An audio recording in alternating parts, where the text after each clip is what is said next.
Hello and welcome back everyone to the Bio Reef. Okay, it's time to do our summer update on the Waterbox 180. Things have been mostly good. I did have a couple of hiccups, which I'll tell you about. But first things first, last time I saw you, I told you that I was getting a very special wrasse. And here it is, guys. I finally got my hands on Lenardi wrasse. So these wrasses are in the genus Inhabitants.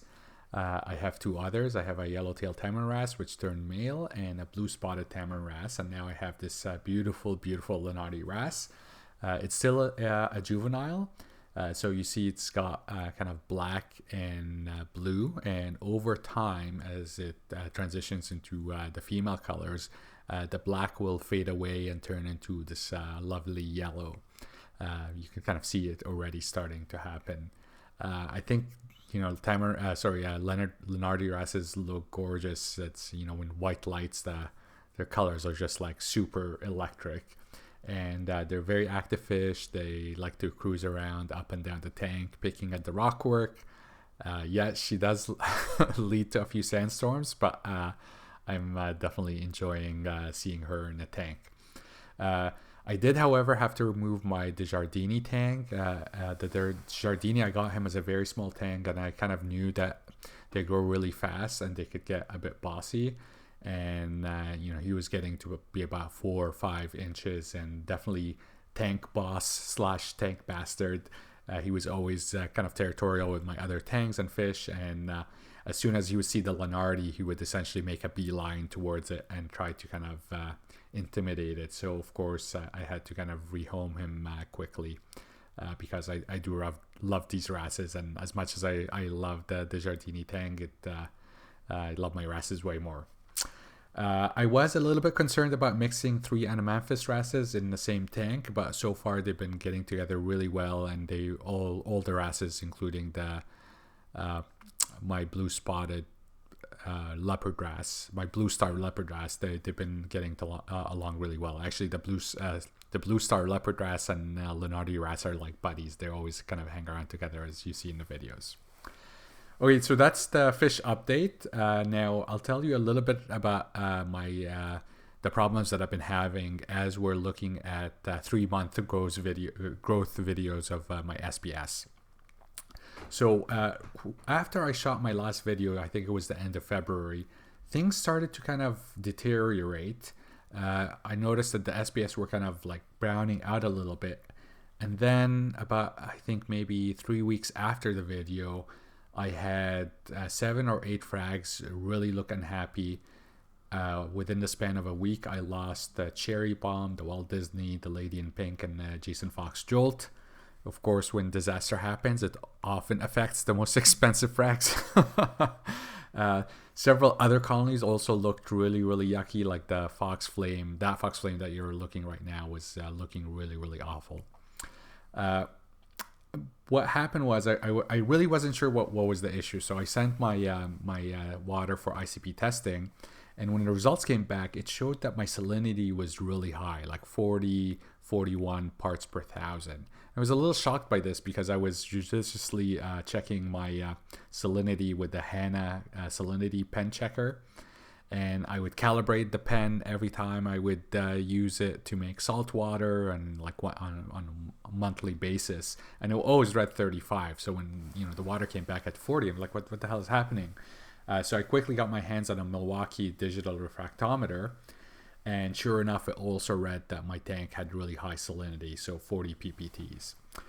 So not sure why the HANA salinity checker was way off. I did since speak to some other reefers, and they've also told me similar stories about the HANA checker being kind of a bit unreliable. So over the span of about a week, I slowly replaced some of the salt water with fresh water to bring the salinity down.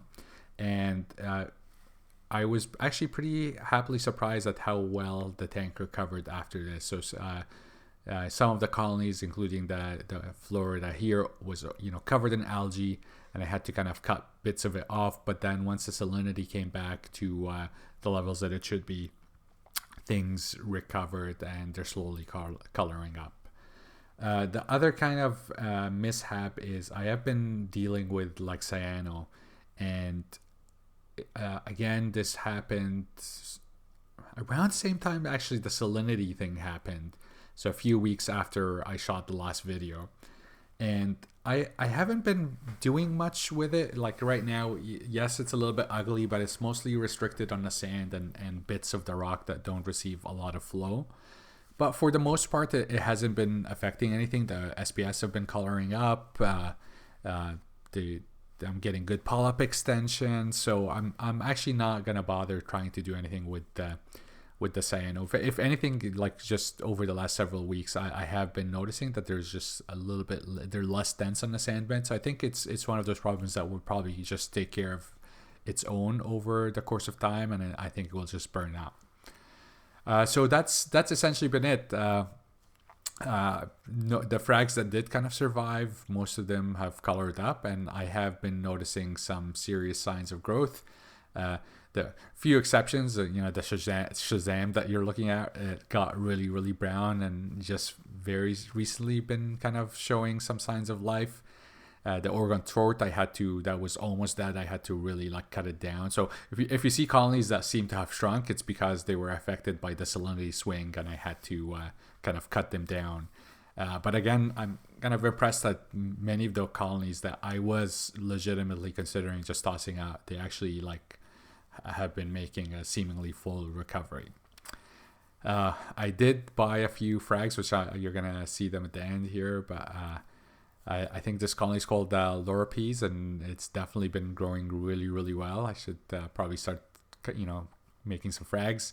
Northern Light Acropora, that colony looked great when I got it, but salinity swing and all, it's caca brown, but it is coming back. Bonsai didn't like seem bothered at all. Yeah, it's just kind of funny. I feel like the corals that are probably like in areas of the reef that are perhaps higher up and possibly like end up in tidal pools over some periods of time, they were doing really great. So I think there's some underlying genetics that affects sensitivity to salinity. I bet you all the things that died or struggled typically were like living a little bit deeper in the reef where it's unlikely for them to experience salinity swings. Confetti, the vivid confetti looking a little bit yucky, but it's coming back. Green Slimer did not skip a beat. It's doing as well as ever. So it's good to have a few robust corals. I think we're almost done with the old collection. I'll show you some of the new things that I picked up. ARC Proximo growing really well, encrusting. I did get a new lady in pink.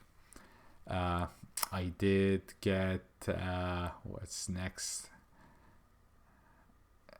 Yeah, I did get a new cherry bomb. This is my third attempt at a cherry bomb, and this is it, cherry bomb. So you better make it, because third time is a charm.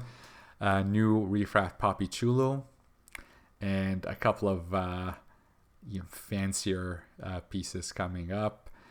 This is Rainbow Splice. This looks like a Sunset Millie, but sometimes you get some pink, so we'll see how it goes.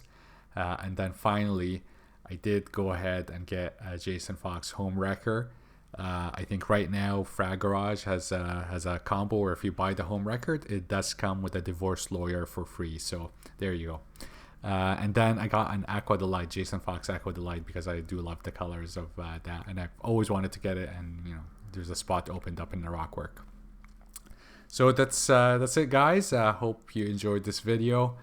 I know I keep saying that I'm gonna try to make videos more often, but what can I say? I think I'm at peace with the fact that I'm not gonna be one of those YouTubers that will pump out a video every week or whenever they get like a new toy. But it works for me, and you seem to be enjoying the content, so I'm just gonna keep doing me. All right, hope to see you soon, and looking forward to how the tank develops and how the SPS grow over the next few months. All right, enjoy your reef, and see you later. Have a good one.